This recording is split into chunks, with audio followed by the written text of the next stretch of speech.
And now we are going to move into the boxing. Ross, over the weekend, Tyson Fury became the champ. He defeated Deontay Wilder in the 7th round by TKO. Well, you could sort of say like stoppage is corner through in the flag. The tell. Ross, where do we start from here, man? Where do we start from here? I think we should start almost before the fight. It's one of those things where the walkouts from these two were an absolute spectacle. Yeah. Did you see the walkouts from them? I did, man. So, which was more impressive, though? I actually think when you really think about it, Wilder's was actually cooler. Okay, but Fury's was like the Gypsy King. You know what I mean? So I'm gonna say Fury. Fury obviously wasn't carried out, but made it look like he was being carried out on an absolute throne. He wore like a robe and had a crown on. Wilder looked like the evil guy of a video game. He had like a black crown mask on with like a lot black of detail, sparkles everywhere. A lot of detail. Yeah, it was. They were both incredible. It made the show a bigger spectacle than it was. If that was even possible. I don't know who it was, but someone like rapped Deontay Wilder out. Do you know who that was? Neither do I. But look, all these things add to the spectacle of the show. Yeah. It was unbelievable. I actually went back and watched, one of those BT Sports things where like they asked people who's going to win. And it was, there was Mike Tyson, Conor McGregor, Dana White, Tyson Fury's dad, David Hay, it was Paulie Malignaggi. There was loads of top people. I was like, oh, that's actually interesting. But it's also quite funny to watch after the fact. All right, yeah. I think David Hay was like the only person who was like, I think Wilder's going to win. Bar you, though. Yeah, bar me. And have you seen the interview with John Fury, Tyson Fury's dad? I saw the round table with like Paulie Malignaggi, David Hay, John Fury, and the presenter. Yeah, but did you watch it? Yeah. Yeah, John Fury like was absolutely spot on. He was like, he's going to march Deontay Wilder down and he's going to knock him out. And everyone's like, smoking crack, bud, get out of here. And that was the best heavyweight boxing performance of all time. I am absolutely obsessed with this performance. It could not have been any better. Tyson Fury is so intelligent. He knows his own body and his own abilities better than everyone. And it's frightening to think about it. All the pundits were saying, he's coming in at 270 pounds, he's overweight, he's not going to be fit. Tyson Fury, on the other hand, is going, I only got knocked down because I made myself as skinny as possible. And he was like, I wasn't strong, I was like weedy, like I didn't go the best way about losing the weight, I just like ran it all off, I didn't put any muscle on. He was there, he was 273 pounds of pure nimbleness. He took the fight to Wilder. No one's ever had the balls to put Deontay Wilder on the back foot. Tyson Fury put him on the back foot, kept him on the back foot. And the funny thing is when I was watching the fight for the first 2 rounds, I was like, this is the best actual boxing I've seen Deontay Wilder do. He was landing that 1-2 combo. He was doing some excellent boxing skills. But Fury still annihilated him. Yeah. He annihilated him. I know. He knocked off his equilibrium. I don't know how many times Wilder like either fell over or got knocked down in that fight. Fury's a class act. I think twice. Well, I think he fell over like twice as well. So 4 times altogether. Yeah. But like that's a lot of times like have to actually get back up. When he's never hit the deck ever. Yeah. And in fairness, Wilder did say he wanted to go out on the shield.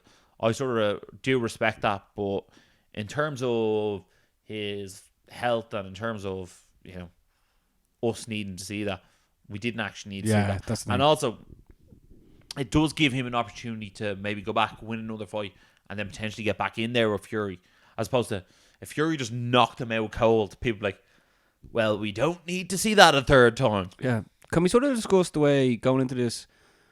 Like, for some reason, like we said a lot, like last week, you thought that Wilder would win, I thought Fury would win, and we agreed to disagree, right? Yeah. But don't show the way when Anthony Joshua was fighting Andy Ruiz. Yeah. And going into the fight, well, the first time, remember Joshua got his equilibrium just like all over the place. Yeah. After, I think it was the 3rd round maybe as well. Yeah, he was doing the stanky leg. Yeah, and then we were like, and then Joshua lost. Do you think this way, the sort of same thing happened to Deontay Wilder in the 3rd round? He got knocked down, then he was just never the same again. Do you think that Wilder could possibly go dust himself off and come back and fight Fury again and beat him. Because remember, the first fight, he knocked him down twice as well, you know? Well, I don't think anything's impossible. Like, Deontay Wilder is an absolute phenomenal heavyweight boxer. I know. That's the thing. Like, he is one of the best heavyweight boxers ever in the world, if not ever. Yeah. And the funny thing is that people go, "Oh, Wilder has the right hand," but Wilder's fought 40 men, and it's worked on 39 of them, and the only one that didn't work on was Tyson Fury, and he still knocked him down as well. He knocked him out, but he won't back up before the 10 count. Yeah, but John Fury was even saying it. John Fury was like, he doesn't have that much power, and then was like, "Are you messing? He's knocked out with everyone he's ever fought," and they were like, he was like, "Tyson Fury, he was very skinny back then, and it was the 12th round, and he couldn't knock him out, and he had nothing left in the gas tank." And then I just watched John Fury. It's almost like he was Mystic John. You know what I mean? Mystic Fury. It was absolutely incredible. Tyson Fury, his hand speed, his movement, his defensive qualities. The way he knew to clinch so much. I know there's a lot of hugging, people complain about that, but like the closer you are at Deontay Wilder, he's not going to be able to hit you with that punch. Yeah, Wilder needs to create space for that punch. And you know what? Wilder landed a good right hand in that fight, and Fury just sort of ate it and got on with it. Yeah. In fairness, he outweighed him by 40 pounds. I know, and he still outworked crazy. A lot of people are tuning in now to be like, what is meant to happen next? Because at the moment, right, Eddie Hearn has said this, that he said that he wants to see he wants the Joshua versus Tyson Fury fight to happen, right? He wants that to happen in the summer. But the thing is, right now, Deontay Wilder has 30 days to say if he wants a rematch against Fury. We'll discuss whether or not we think that's going to happen. The other thing is, Dillian Whyte will be a mandatory opponent against Tyson Fury, okay? And then for Anthony Joshua, he has basically verbally agreed to fight Pulev, who is under the same banner with Tyson Fury at Top Rank. He's also a mandatory challenger. Yeah, mandatory challenger as well.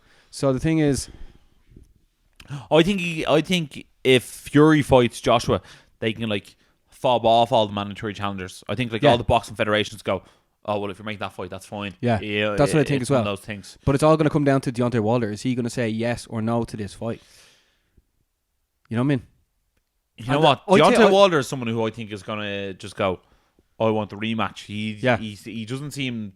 He didn't seem to be phased to be beaten, and also in his head, the fact that he wasn't actually knocked out. From what I know of Deontay Wilder and from what I've seen, he must still believe that he could have beaten Fury in that fight. I think so as well. I can't see Wilder turning down that fight. No. Like, he's after knocking out 40 men in a row. If he had won there over the weekend, he would have beaten Muhammad Ali's record. I think it was 11. It would have been like 11 defenses of the heavyweight title. I think he's going to ruin this opportunity. Because if he says no now, he might never get the opportunity again. People be like, he said no, no. You know what I mean? Yeah, and also if he says no, where does he go from here? Also, he's not a belt holder then. Yeah. And that definitely is going to affect his pay-per-view points, his pay-per-view boys, and his like sort of star power going forward. Yeah, so there's very few people who can lose the world heavyweight title and have no have no titles and then still be a draw. And it wasn't a massive draw anyway without having Tyson Fury. Yeah, well, put it this way. How many MMA fighters can you take the belt off and put them in a headline spot in the UFC? Not very many. Not very many, no. No, like 3 or 4 max. That's it. Yeah. So it just goes to show that it doesn't just work out that way. Yeah. See, the thing is, we want Tyson Fury versus Anthony Joshua. Everyone wants that, yeah? Yeah. And hopefully Wilder wants to see that as well. So he's like, here, I'll let you lads fight. But the thing is, Ross, where would you want to see that fight happen? Because there is plenty of opportunities. Like the fighting capital of the world is Vegas. They could go down in Raider Stadium. I think it would happen in Wembley. Do you think they would do that? Going to do it, yeah. No chance of going to like Saudi Arabia like last time as well. I don't think so. But what if, right? This is the card you do, right? You go Joshua versus Fury in the main event. Okay. Number 1 contender fight in the co-main event, Dillian Whyte versus Deontay Wilder. And then you also have Andy Ruiz fight against Luis Ortiz. And then you put Joshua Parker in there against Pulev and have like 4 absolute cracker heavyweight boxing fights all underneath the one stadium and absolutely blow the roof off the place. Because you could actually watch the 4 fights in a row instead of, as everyone does now, with watching boxing. If you tell me you watch the entire card watching boxing, you're lying. Yeah. You're lying.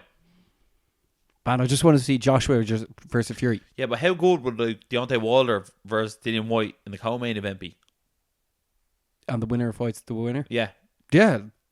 That would be amazing. But Also, we're never going to get that. You have someone like Daniel Dubois, who's like 14 now. He's only new to the heavyweight division. Well, he's up and coming. He looks very, very good. People are saying he's like Mike Tyson because he's sort of shorter and stockier.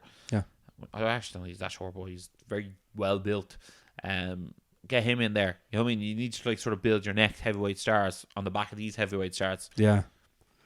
Oh, man. So, you think it's going to be Wembley, Fury versus Joshua? And then, but like, realistically, what's going to happen? Let's call it now, right? Let's call it now for the people watching. Oh, you want my honest opinion of what Eddie Hearn's going to do? No, do you think Wilder's just going to be like, no, I want to fight Fury? I think it's going to be Wilder Fury 3 if you want like what I really think is going to happen. And then Joshua Pulev. Yeah, I know. And then they could, if both Fury and Joshua win, they could then do it in December or later on in the year because Eddie Hearn said that he wants to fight he has already booked in for Spurs' stadium. Oh, yeah? Around summertime, and then one later on in the year as well. So maybe at the end of the year. How much does that hold in relation to Wembley? I think it's like 60,000. Oh, yeah? Is that more now? I thought they would have built that stadium and been like, right, 80,000 people. I don't know. Well, maybe it's probably up to close 70 anyway if they go on the pitch. You Oh, can definitely fit over like 5,000 yeah. people there or close. 62,000. All right, say it's close to 70 if you go on the pitch as well, isn't it? Yeah, that's a lot of people. As well. Yeah. Yeah, but if you enjoyed the combat show, make sure to like, make sure to subscribe, and make sure to let us know who you actually would think would win Fury versus Anthony Joshua. Call it now, who do you think? Fury. I'll go Fury.